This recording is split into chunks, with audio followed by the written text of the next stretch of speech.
Is this working? I'm not sure it is, but I'll crack on because I should have finished 10 minutes ago by now already, so I will get straight into it. Meanwhile, okay, so just cutting to the chase, if you had to walk out of here now in the next 2 minutes, I would tend to agree and chime with what Kevin's just said. The clouds from the back end of 2018 have lifted quite dramatically.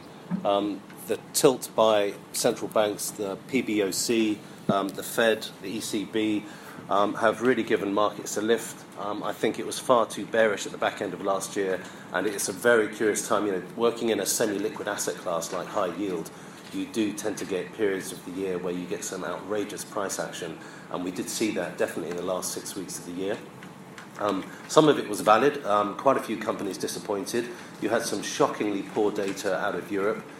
European equities, for example, underperformed in terms of cyclicals versus defensive by 20% in the back half of last year, in the second half, and really high yield being a very sensitive asset class to growth, and growth plummeting, and the PMIs and the data out of Germany, high yield and the lower quality parts of high yield repriced. So you're looking at triple Cs last year in Europe, which returned a negative 10 to 12%. And single Bs as well, doing half of that negativity. Clearly, it's a double B market. 70% is double B. It's quite a high quality market in the main. But let's face it, high yield is in the crosshairs of a slowing European economy. I think what has become clear about Europe as an economy, it's quite sensitive to global growth.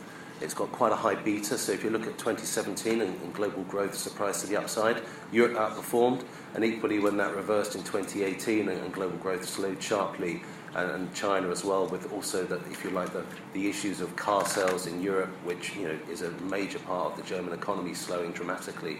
You saw that beta be taken into account by the PMIs.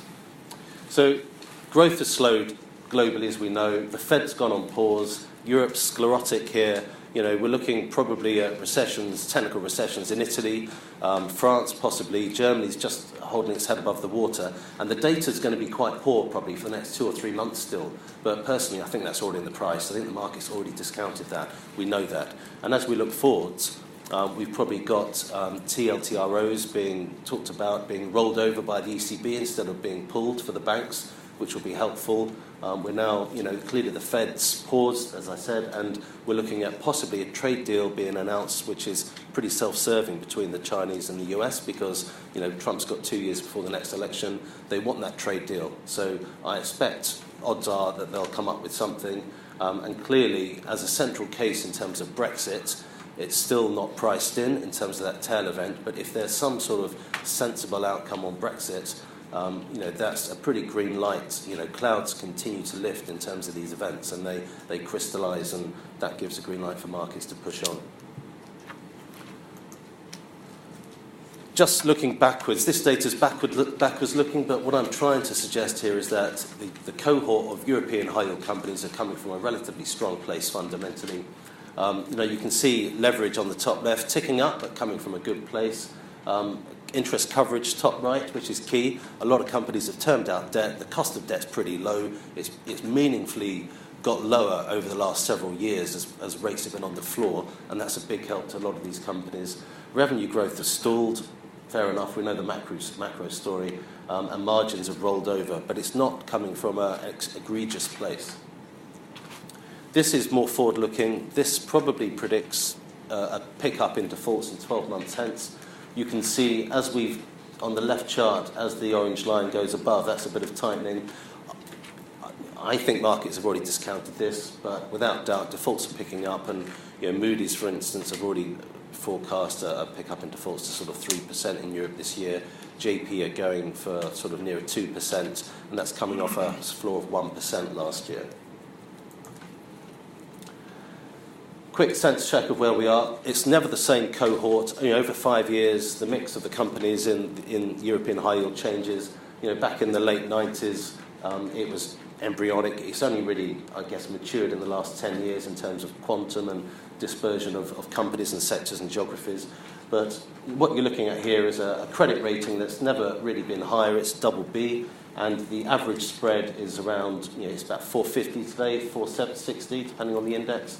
But again, it's not far away from its average for a higher than average credit quality. So that's the context. Moody's, again, this is their model. The data was driven off December. They take into account volatility, current market levels, which were pretty bearish and extreme. And I remember back in 2008, looking at the models Moody's were pushing out, and they were forecasting defaults 1 year hence to be 22%. They ended up being 11.5, 12. So, the models, churn out these data. Without doubt, though, I think defaults do pick up. We've seen a meaningful pickup in distressed companies because they've missed, because balance sheets are under a bit of pressure on the lower-rated parts of the market. In terms of the actual maturity profile, though, and what companies need to do, they don't need to do an awful lot. So just looking at the dark blue, this is European high yield maturity wall, if you like. It's not really a wall, is it? They're like stepping stones. And then the actual grey bar for Europe is the proportion on the right-hand side that is of that supply that needs to be refinanced in single B or lower. It's pretty modest, to be honest. So in terms of the actual need of companies to finance themselves, it's not dramatic, it's not scary. The US is a bit higher, but again, it's not too shocking as well. It's a far more idiosyncratic market today, and what we believe is that there's an opportunity in single B credit. So you've basically seen this big, if you think about European high yield, it's been selling off since October 2017. It's effectively been in a bear market, and then it started to dramatically sell off in the back end of last year. Most of that's been retraced in double B world, but spreads have still doubled from October 17. And I think more than discount the default environment and the low, slow growth European economy, which is now going to get a little bit of help, and rate hikes have been pushed off the agenda this year. The differential between single Bs and double Bs, when it gets to these sorts of levels, looks attractive. It's still idiosyncratic. You have to do your credit work, but there's definitely opportunities to generate some decent returns, we feel, in the European market this year. Just touch upon loans. I know this has been an almost topic of hysteria in the press the last few months about Coverlight and what have you, and I think it's a great topic. We'll only know after the event, ex post the next cycle, whatever that cycle looks like and however it manifests itself, we'll only know how poor the returns and defaults will be and the recoveries. But if you look at Moody's and S&P and take an average of what they're forecasting, the long-run average for lev loan recoveries is about 75 cents on the dollar. If you look at their Coverlight scenarios now, they're suggesting it'll be closer to about 60 cents on the dollar.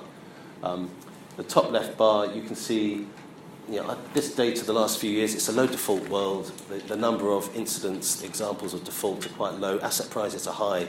So, I don't take a lot of, it's academically interesting, but there's not enough incidents really to have to take too many conclusions from it. But net recoveries are coming down in loans, and bond recoveries will normalise definitely as we go through a bit of a down cycle. You can see pre-2010 on the top right how Coverlight loans were only really accessible by high-quality companies, which is when they defaulted, you tend to get a better recovery anyway, and how you see post-2020 that is changing that kind of outcome. And I think the bottom left for me is the one to keep your eye on. The orange bar is the proportion of first lien debt. Now, typically you've had a bigger buffer, more junior debt in structures, and as you've increased leverage and the proportion in first lien, the value it will break in that fulcrum security. That becomes the fulcrum security where you get your recovery, because you're going to burn through a much thin layer of subordinated debt or junior debt. And this comes out in the graph on the right. This is where, if you look at the first bar on the left, where you have a large proportion of junior debt in the structure, like 75% or more, you virtually hardly have any losses on default. It's like 10 cents on a first lien security. And you can see as the proportion of junior debt declines, your incident or loss given default increases exponentially. So it's something to watch. Covenants, they're interesting. They're not a panacea. Sometimes they force a company prematurely into default instead of letting that company work itself back into a sustainable financial structure. But when you look at it in aggregate, I don't think it's beyond a shadow of doubt that recoveries will be lower because companies can do more things and take value away from lenders and have a longer runway to extract that value. I think that's all I had to say. I think we're ready to take any questions.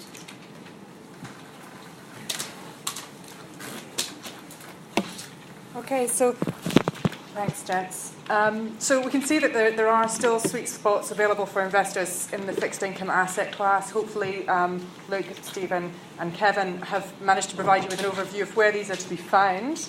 And I've also highlighted to you ASI's belief in the importance of active stock selection and a global approach to investing. So we're going to open out to an open forum Q&A. I'm going to give this to Andrea if I can. Is it going to come off the thing so that if you do need a microphone, it's on. So if you'd just like to say, let us know your name and your media outlet and who you'd like to direct your question to. Liam Kennedy, question for Kevin. So looking at China, could you talk a little bit about the impact of the entry of the Western credit rating agencies to the market, how that may affect the way you view that market, and whether you would be considering